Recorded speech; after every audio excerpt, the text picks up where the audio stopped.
ಸರೋಜಾದೇವಿಯವರು ಒಂದು ನಮ್ಮ ಚಿತ್ರರಂಗದಲ್ಲಿ ತುಂಬ ಹಿರಿಯ ನಟಿ.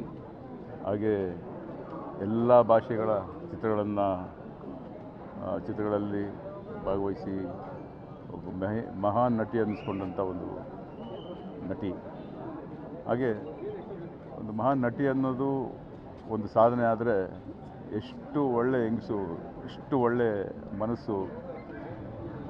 ಎಲ್ಲರಿಗೂ ಒಂದು ಚಿಕ್ಕ ಕಲಾವಿದರಿಂದ ದೊಡ್ಡ ಕಲಾವಿದರವರೆಗೂ ಎಲ್ರಿಗೂ ಎಷ್ಟು ಚೆನ್ನಾಗಿ ಮಾತಾಡಿಸ್ತಾ ಅವರ ಒಂದು ಜೀವನದ ಒಂದು ಚಿತ್ರರಂಗದ ಹಾದಿಯಲ್ಲಿ ಯಾವ್ಯಾವ ರೀತಿ ಬೆಳೆದು ಬಂದೆ ಅಂತ ನಮ್ಮ ಕಲಾವಿದರ ಸಂಘದ ಮೀಟಿಂಗ್ಗಳಲ್ಲಿ ತುಂಬ ಸರಿ ಎಲ್ರಿಗೂ ಹೇಳೋರು, ನೀವು ಈ ಥರ ಇರಬೇಕಮ್ಮ, ಈ ಥರ ಬೆಳಿಬೇಕು, ಈ ಥರ ಒಂದು ಚಿತ್ರರಂಗದಲ್ಲಿ ನಿಮ್ಮದೊಂದು ಜವಾಬ್ದಾರಿ ಅಂತ ಎಷ್ಟು ಚೆನ್ನಾಗಿ ಎಲ್ರಿಗೂ ಬುದ್ಧಿವಾದ ಹೇಳ್ಕೊಂಡು ಅವ್ರನ್ನೆಲ್ಲ ನಗಿಸ್ಕೊಂಡು ಅಷ್ಟು ಚೆನ್ನಾಗಿದ್ರು.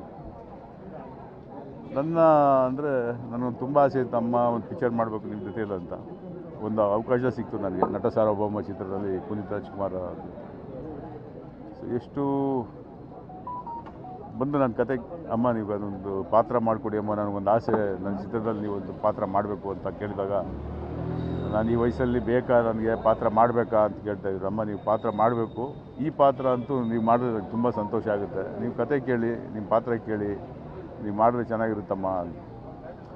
ಇಲ್ಲ ಸರಿ, ನಿಮಗೋಸ್ಕರ ನಾನು ಪಾತ್ರ ಮಾಡ್ತೀನಿ, ನಾನೇನು ಕತೆನೂ ಕೇಳಲ್ಲ, ಪಾತ್ರನೂ ಕೇಳಲ್ಲ, ಯಾವಾಗ ಬರಬೇಕು ಹೇಳಿ ನಾನು ಬರ್ತೀನಿ ಅಂತ ಹೇಳೋರು. ಸೊ ನಾನು ಡೇಟ್ ಕೊಟ್ಟ ಮೇಲೆ ಚಿತ್ರೀಕರಣಕ್ಕೆ ಬಂದು ಚಿತ್ರೀಕರಣದಲ್ಲಿ ಎಷ್ಟು ಸಂತೋಷವಾಗಿದ್ದರು ಅಂದರೆ ಅವರು ಅಷ್ಟು ಸಂತೋಷವಾಗಿದ್ದರು. ನನಗೆ ಎಷ್ಟೋ ಇಲ್ಲ, ಇನ್ಮೇಲೆ ನಾನು ಪಾತ್ರಗಳು ಮಾಡಬೇಕು ಅನಿಸುತ್ತಾ ಇದೆ ನನಗೆ. ಈ ಚಿತ್ರ ಮಾಡಿದ ಮೇಲೆ ನಾನು ಈ ಪಾತ್ರ ಮಾಡಬೇಕು, ಇನ್ಮೇಲೆ ಒಳ್ಳೊಳ್ಳೆ ಪಾತ್ರಗಳು ಬಂದರೆ ನಾನು ಮಾಡ್ತೀನಿ ಅನ್ನೋ ಒಂದು ಆ ಸಂದರ್ಭದಲ್ಲಿ ಹೇಳೋರು. ಹೌದಮ್ಮ, ನೀವು ನಿಲ್ಲಿಸಬಾರ್ದು, ನೀವು ಪಾತ್ರ ಮಾಡ್ತಾ ಇರಬೇಕು ಅಂತ ಮಾತಾಡ್ತಾ ಆ ಸಂದರ್ಭದಲ್ಲಿ ನೀವು ತರಿಸ್ಬೇಡಿ ಊಟ, ನಾನು ತರಿಸ್ತೀನಿ ಊಟ ಇವತ್ತು. ಅಮ್ಮ ಬೇಡಮ್ಮ, ನಾನು ತರಿಸ್ತೀನಿ. ಇಲ್ಲ ನಾನು ನಿಮ್ಗೆ ಯಾವಾಗಲೂ ತರಿಸ್ತಾ ಇರ್ತೀರ, ನನಗೆ ಇದೊಂದು ಯೋಗ, ಎಲ್ರಿಗೂ ನಮ್ಮ ಚಿತ್ರರಂಗದ ಎಲ್ಲರಿಗೂ ಒಂದು ಊಟ ಹಾಕೋ ಒಂದು ಯೋಗ ಅಲ್ವಾ, ನಾನು ತರಿಸ್ತೀನಿ ಅನ್ನೋರು. ಪಾಪ ಅಂಬರೀಷ್ ಅಣ್ಣನ ಥರ ಅವರು ಬಿರಿಯಾನಿ ಅಷ್ಟು ವೆರೈಟೀಸ್ ಮಾಡಿಸಿ ಊಟ ತರಿಸಿ ಎಲ್ಲರಿಗೂ ಊಟ ಹಾಕ್ಸೋರು. ಒಂದು 2-3 ದಿನ ಅದೇ ಥರ ಮಾಡಿದ್ರು ಅವರು. ಅಷ್ಟು ಅಚ್ಚುಕಟ್ಟಾಗಿ ಖುಷಿಯಾಗಿರೋರು. ಸಂದರ್ಭ ಬಂದಾಗ ಯಾವಾಗಲೂ ನನಗೆ ಫೋನ್ ಮಾಡೋರು, ಊಟ ಮಾಡಿ ಬನ್ನಿ, ಮನೆಗೆ ಬನ್ನಿ, ನನಗೂ ಬೇಜಾರಾಗ್ತಾ ಇರುತ್ತೆ, ಬನ್ನಿ ನೀವು ದೊಡ್ಡಣ್ಣ. ಅಂಬರೀಷ್ ಅಣ್ಣ ಇದ್ದಾಗಂತೂ ಗೊತ್ತಲ್ಲ, ಎಲ್ರಿಗೂ ಗೊತ್ತು, ನನ್ನ ತಮ್ಮ ಅಂತ ಅಷ್ಟು ಬಾಯಿ ತುಂಬ ಮಾತಾಡಿ ಅವರು ರೇಗಿಸ್ತಾ ಮಜವಾಗಿರೋದು. ಸರಿ, ನಾವು ಊಟಕ್ಕೆ ಸುಮಾರು ಸರಿ ಊಟಕ್ಕೆ ಬಂದಿದ್ದೀನಿ, ಅಮ್ಮನ ಜೊತೆಲಿ ಊಟ ಮಾಡಿದ್ದೀನಿ. ನನಗೆ ಯಾಕೋ ಈ 1 ತಿಂಗಳಿಂದ ತುಂಬಾ ನನಗೆ ಕಾಡ್ತಾಯಿತ್ತು.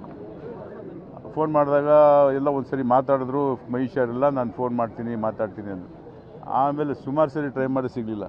ನೀವು ನಂಬಲ್ಲ, 3 ದಿನಕ್ಕೆ ಮುಂಚೆ ಫೋನ್ ಮಾಡಿದೆ ನಾನು ಅಮ್ಮನ ಫೋನ್ ಮಾಡಿ, ಯಾಕೋ ತುಂಬಾ ಮಾತಾಡಬೇಕು ಅನಿಸ್ತು, ಮಾತಾಡೋಣ ಅಂತ ಫೋನ್ ಮಾಡಿದೆ ಅಮ್ಮನ 3 ದಿನಕ್ಕೆ ಮುಂಚೆ. ಮಾಡಿದಾಗ ಫೋನ್ ತೆಗೆದಿಲ್ಲ. ಆಮೇಲೆ ನಾನು ಇಂದುವರೆಗೆ ಫೋನ್ ಮಾಡಿದೆ ಅವ್ರ ಮಗಳಿಗೆ, ಅಮ್ಮ ಅಮ್ಮನ ಹತ್ರ ಮಾತಾಡಬೇಕಲ್ಲಮ್ಮ, ನಾನು ತುಂಬ ದಿನ ಆಯಿತು, ನೀವು ಇದ್ದರೆ ನಾನು ಬರ್ತೀನಿ ಅಂದೆ. ಇಲ್ಲ ಅಂಕಲ್, ನಾನು ದುಬೈಯಲ್ಲಿದ್ದೀನಿ, ಬಂದಮೇಲೆ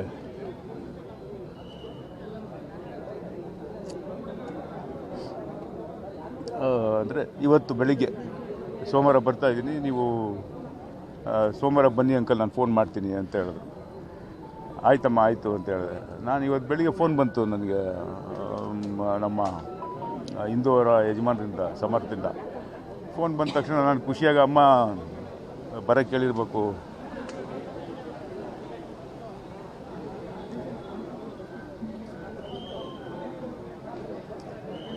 ಇವತ್ತು ಅಮ್ಮನ್ನ ನೋಡೋಣ ಅಂತ ತುಂಬ ಆಸೆ ಪಟ್ಟಿದ್ದೆ. ಆದರೆ ಅವರು ಫೋನ್ ಮುಖಾಂತರ ಅವ್ರು ಹೇಳಿದ್ದು ಮಾತು ಈ ಥರ ಹೋಗ್ಬಿಟ್ರೋಣ ಅಂತ ತುಂಬ ನೋವಾಯಿತು ನನಗೆ. ಯಾಕೋ ಅವ್ರನ್ನ ಆ ಥರ ನೋಡಿ ಮಾತಾಡೋಕ್ಕಾಗಿಲ್ಲ.